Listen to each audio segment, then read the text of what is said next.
Tabii onlar da bilmiyordu biz oradayız. Böyle bir anılar da görüyoruz. Onda öyle yakın temas oldu. 3 metre kadar. Birimiz de öyle ateş ettik. Ateş ettikten sonra zaten ben çok yakın olduğum için araç alevlendi. Arka taraftan bir tane koşuyor.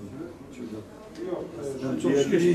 Biz onlar arkadaşlarla bir problem olmadı. Yok çok şükür. Diğer taraf hepsi onlardan 3 tane aldık biz. Aldınız. 3 tane, üçünü de sardık biz. Allah'a şükür. Üçünü de sardık. Yani iyiyiz çok şükür. Allah getirmiş onarsın kucağımıza. Ben Allah'ın izniyle Allah getirmiş kucağımıza. Biz de hakkını verdik ya çok şükür. Kim bekleyecek burayı? Bir şey olmaz, geçer. Bir daha cepheye kalıracak. Nasılsınız, iyisiniz? Sağ olun. Geçmiş olsun. Sağ olun. Aleyküm. Geçmiş olsun. Allah razı olsun. Çok iyi başınız olsun. Nasıl vaziyet, biraz şeyler almışsın. Allah'ım ne yapalım? Şimdi Mehmet Yalçınkaya konuşsak tekrar seni sefere Alo. Alo. Gidiyor. Sonuna kadar. Peşek. Sonuna kadar. Ha. Hiç kredisin Hadi görüşürüz. Bir şey olmaz. Var mı ihtiyacın? Allah razı olsun başkanım. Allah şifa versin. Allah razı olsun başkanım. Geçmiş olsun. Geçmiş olsun.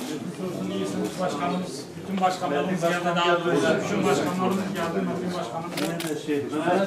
Gel Çalışacak haberiniz olsun. Allah şifa versin. Var mı ihtiyacın? Teslim olmayalım Halil'im. Kurşun saçalım. Ha? Alo. Geç.